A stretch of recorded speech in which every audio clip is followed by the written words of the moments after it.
Hello, everybody. I'd like to welcome everybody to the newest segment on Critical Escape Gaming. This is the CEG Top Series, and welcome to the inaugural episode, the Top 5 Luigi's Mansion Ghosts. So the way these episodes are going to work is we're going to have a topic, such as the top 5 ghosts in this one, and we're going to be ranking each ghost based off of 3 categories. In this episode, we're going to be using the 3 categories, the first one being lore, second one being character design, and the third one being the actual fight itself with the ghosts. So, between Zach ranking them, in his opinion, because he recently played the game on the channel, him and I are just going to nerd out and talk about whatever we feel be fun, to kind of talk about, because we like playing the games, but we also like analyzing games. And lastly, please give us some feedback on this, because this is a new segment that we thought would be really fun for this channel, and to go, away from just doing Let's Plays. So if you guys like this, leave a like. Leave feedback, most importantly, though. What do you guys want to change with this? Do you guys like it? Something like that. So, Zach, are you ready to go? Let's do it, Ben. Alright. Let's jump into the top 5.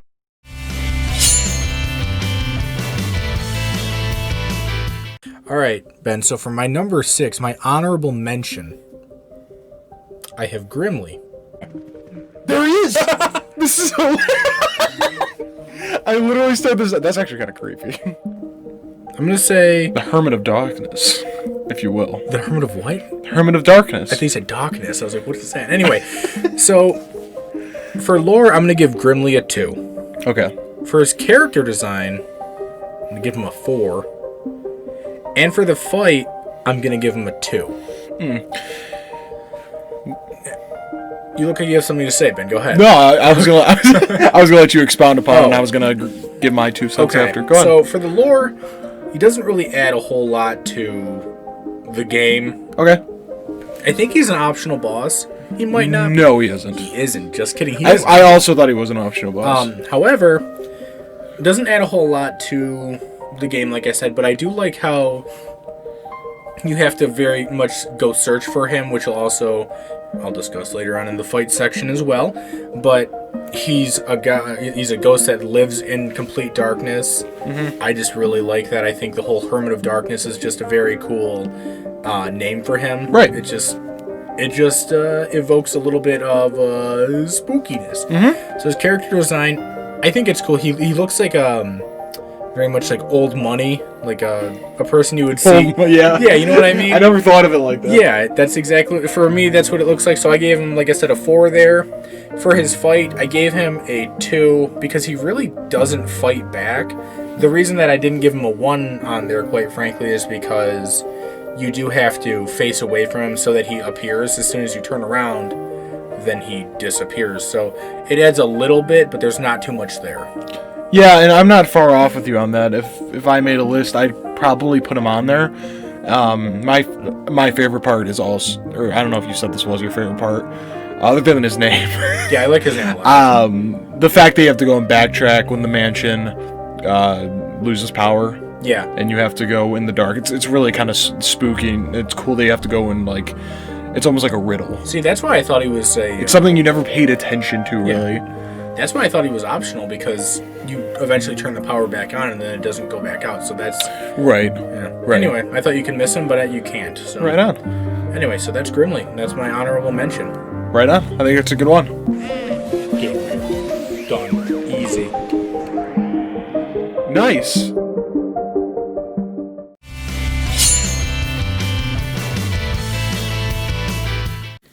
Alright, Ben. So my next spot, I have Biff.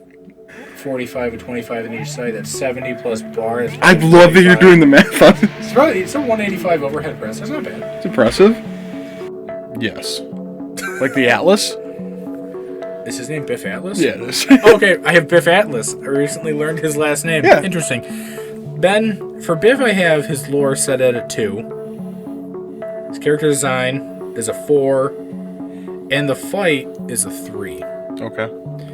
So, his lore, again, doesn't add a whole ton to the story. I'm fairly certain he's optional. Yeah, he is optional because it's that... Actually, I don't think he is optional. I'm going to get one of these right. I'm decently certain he's optional. Regardless, his lore doesn't add a whole lot to the story. Doesn't progress the story really at all. The one thing that I think lore is good because it makes the person want to go and explore more into characters, into the area. And so the one thing, and you and I actually talked about this during, I think it was ASMR with Ben. Okay. Was the part about like the white lily he likes, which I still don't know what that's about. It just seemed kind of randomly thrown in there. And I don't know if there's like a connection or if it is just random, but I still think that the lore that bumps up the lore just a little bit because it made me want to go and explore the character. Sure. So his character design, I really like that he kind of looks like a 80s jock dude bro, or maybe like a golden age bodybuilder type of thing. So that's why I give him a 4 there. The fight, on the surface, it looks very simple, but you do have to use items in the weight room to actually get him to show his heart.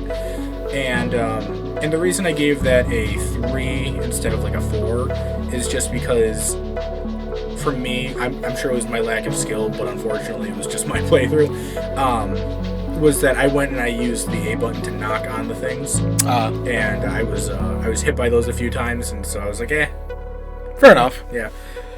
Yeah, I 100% agree on the lore. I think in good contrast, like because we keep saying like, or we keep both agreeing on this about progressing the story. A good contrast to me, one of my favorite ghosts for that reason, and I don't know if it's on your list or not. It's Van Gogh. I think that lore adds so much to the story because, as opposed to him just saying like, oh, he likes lilies and he's a workout guy. Right. Van Gogh is literally like a plot twist. Like, oh, King Boo isn't making all these things. He just made the mansion, and he has this painter who creates these out of paint. Like, that's really cool to me. So I agree with you on the lore. The character design, I agree. And the fight, I agree with you on that as well. I actually would have liked if Van Gogh was the final boss, if I'm being honest. But I'm going to disagree. But that's just me. Yeah, I know you're a big King Boo guy. Yeah, I am. But, I agree. I could see why it'd be a fun final boss. They could have done a lot more with it. But if you watch our playthrough, you know I'm not a big King Boo guy. Anyway, that's my number 5 spot is Biff. Biff Alice. Biff Alice. Man. Yeah, honestly, yeah. My friend did tell me that.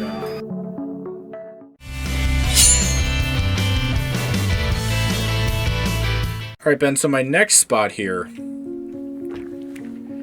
is a boss that,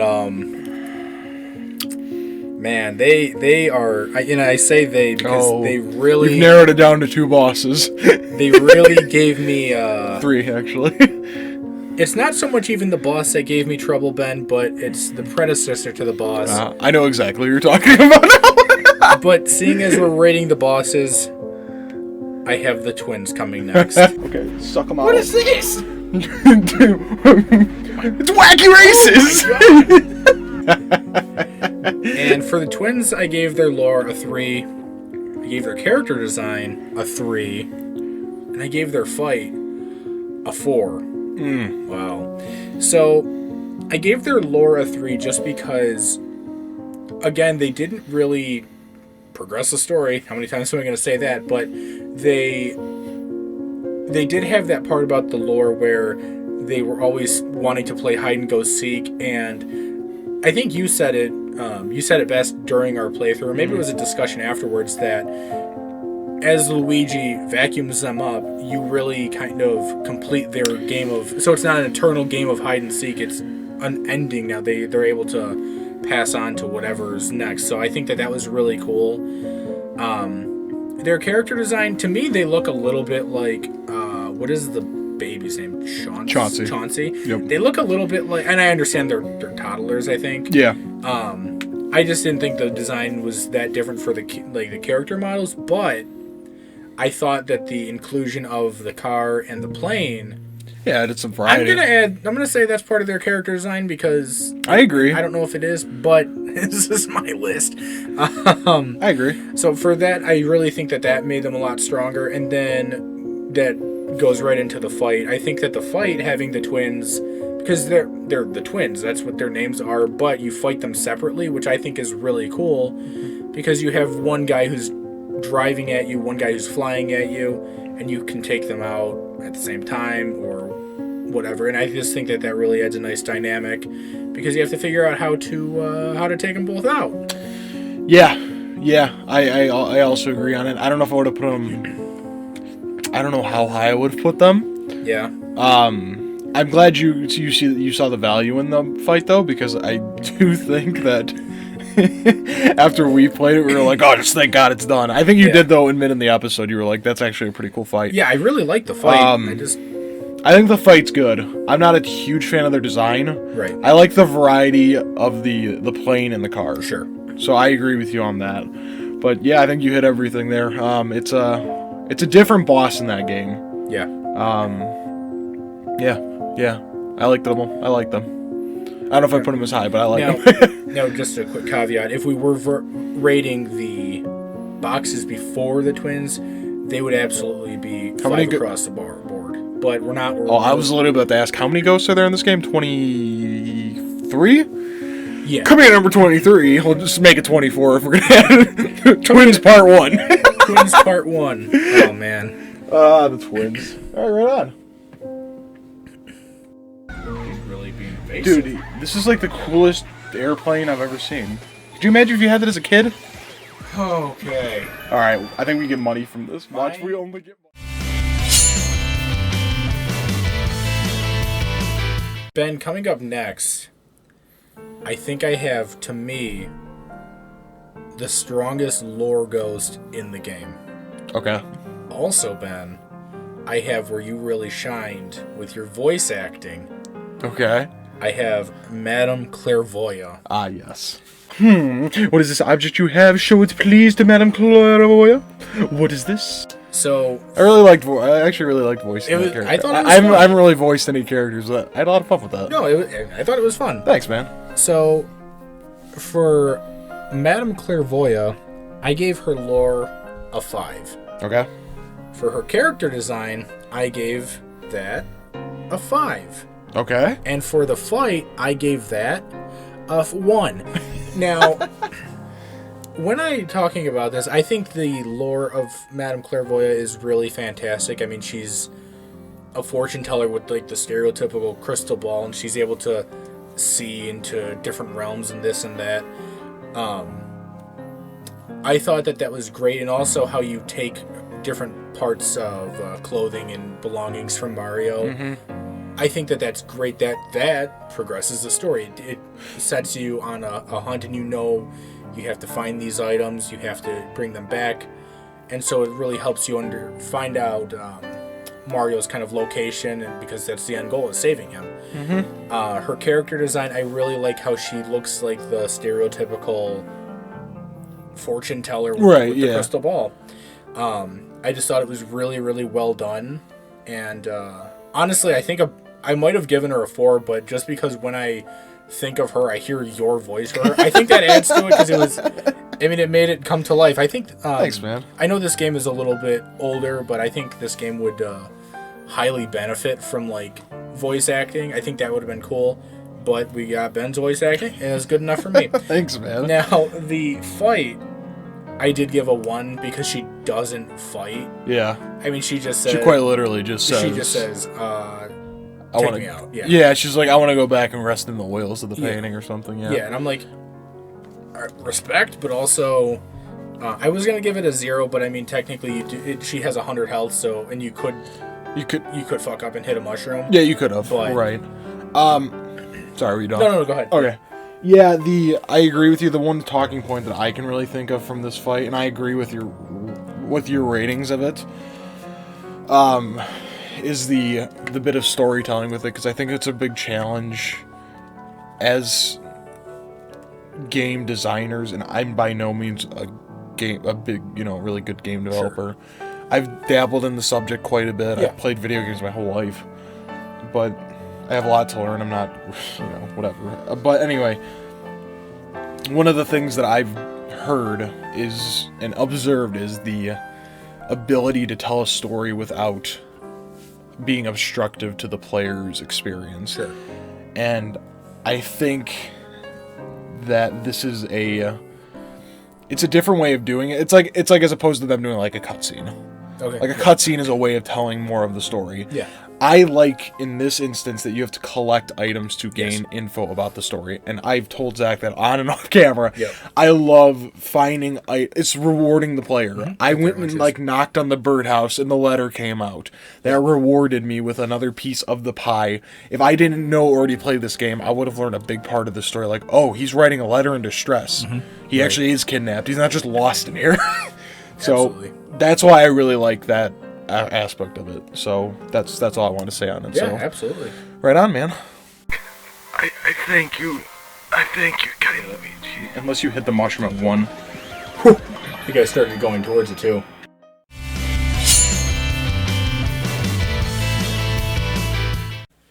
Alright, Ben, so coming up next here, I have a boss that really, I think is the most, to me, I mean, it's a game full of ghosts, but to me is the most traditionally scary. Okay. I have been Bogmeyer. What? Perfect story. Oh, just that. This looks like it looks like the cage from Monstrous Stomach in Kingdom Hearts. Okay. I can see that. It's my next spot. So for lore, I gave Bog, as I call him here, a 4. For character design, I gave him a 4. And for the fight, I gave him a 4. Now, I gave him a 4 for lore. For lore. Okay, Dr. Seuss. Eminem who? I just really... I suppose it's more that it's left up to, like, what in the hell is this thing that I'm fighting? You go into a graveyard, and you're taking on this abomination of a spectral entity. I just thought that was really cool. And I don't quite remember the circumstance which you fight him. As to why you fight him? Yeah, is it? So you go into the graveyard through the doghouse. Yeah, and that's And you fight 3 of the skeletons. Yes. And then lightning hits the gravestone, and then you go over to it, and then it warps you in. Okay, I thought it was something along those lines, and I just think in terms of lore and bringing me into the, like, as I said before, it brings me into wanting to know more about these. Mm-hmm. I don't know that there was a single ghost that I was really, like, more interested in than Bogmeyer. Its character design, I think, for me, when it comes to, because I'm a huge fan of horror movies and just horror cinema and whatever, I don't know if there's anything that's scarier to me than the perversion of the human form. So, like, when when bodies are ripped apart or morphed or whatever, I just find that terrifying. And Bogmeyer it still has a mouth and eyes and arms. Right, it still resembles a human. It's the most, like, traditionally scary thing. I mean, it's a game for fucking 10-year-olds, but right, yeah. I think it's the most traditionally scary thing in the game. In the fight, I think it was, what is it, the second boss? It is the... Or is it the first main boss is Chauncey the baby, and then the second one is Bogmeyer. Yes. Yeah, so it's relatively early in the game, and figuring out the fight where you have to suck up the doppelganger version and then shoot him. I thought that was really a cool mechanic, and I don't think that there was anything quite like that except for the bouncy balls from Chauncey, but... Yeah, I can't...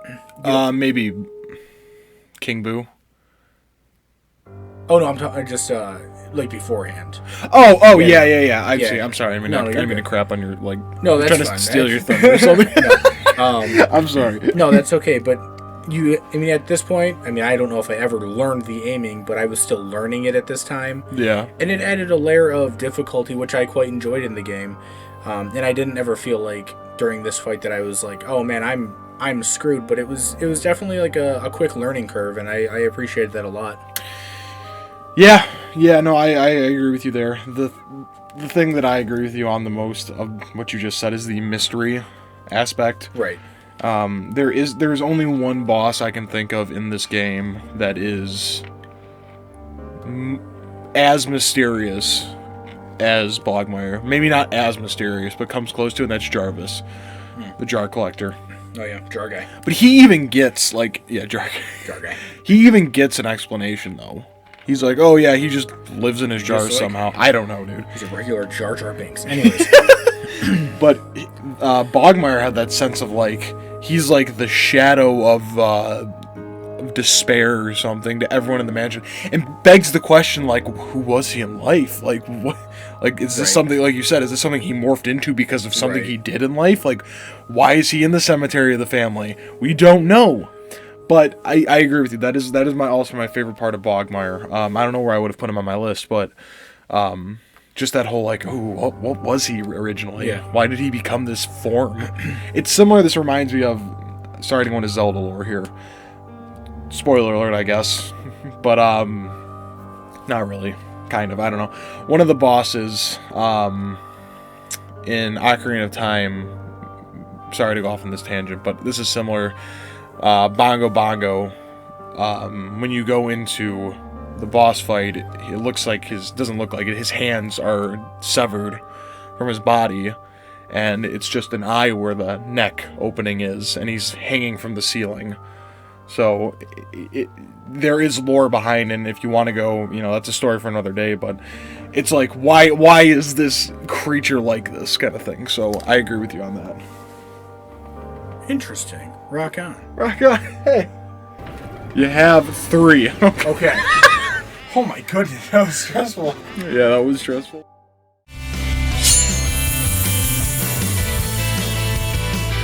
All right, Ben. This is the one. It is the one. Got him. Now, Ben,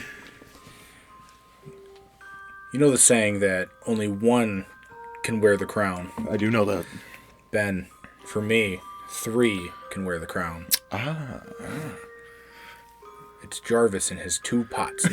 No. No, for me, my top ghost, my favorite boss in the game is the Clockwork Soldiers. What? This is the one. The Clockwork Room. There were 3? Yep. Ben, for lore, I gave these guys a 3. Okay. For character design, I gave them a 5. And for the fight, I gave them a 5. I think that their lore was the only weak point of this in general, just because they were just they're very cool to like think about, like, are they reanimated toys, or were they toys of children that maybe have some kind of like spirit link to them?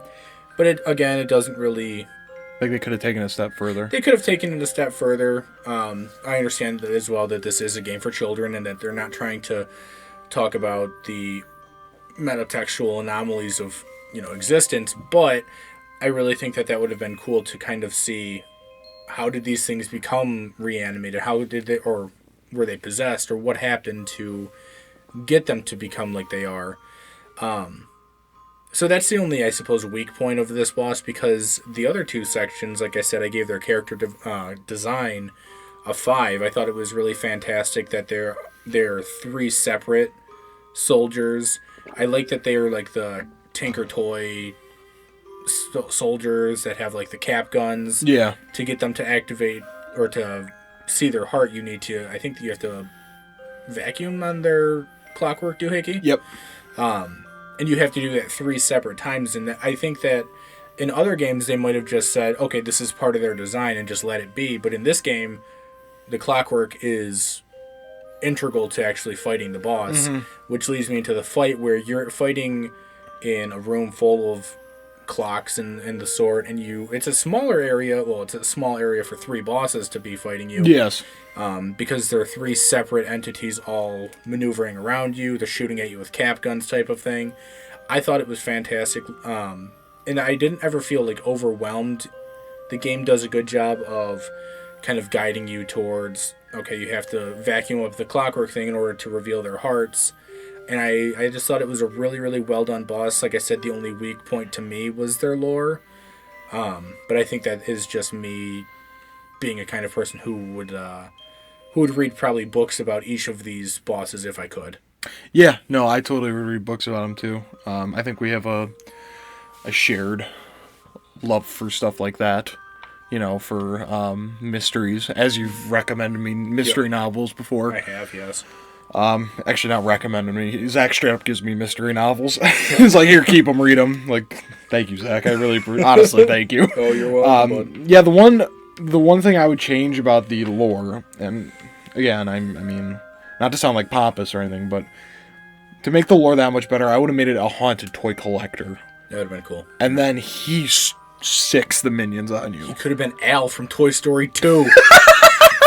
The guy that fixes Woody. It's the chicken man! Oh, no, the guy that fixes Woody. That's a satisfying scene, though. Yeah, it is. Oh, yeah, with the paint, yeah. Oh, yeah. But yeah, it's the chicken man. Al's toy barn. That would be my like. I would rate the lore a 5 if it was like the haunted toy collector or maker. Yep. And those are his minions. I also liked this boss a lot. It's the difference between, like, if you remember the second or fourth boss, I think it was, the Dancing Warlindas. Yep.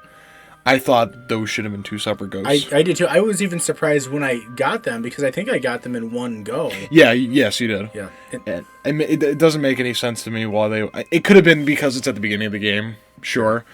And I understand that, but I think that could have been a nice learning curve too, as you mentioned with Bogmeyer in the last one.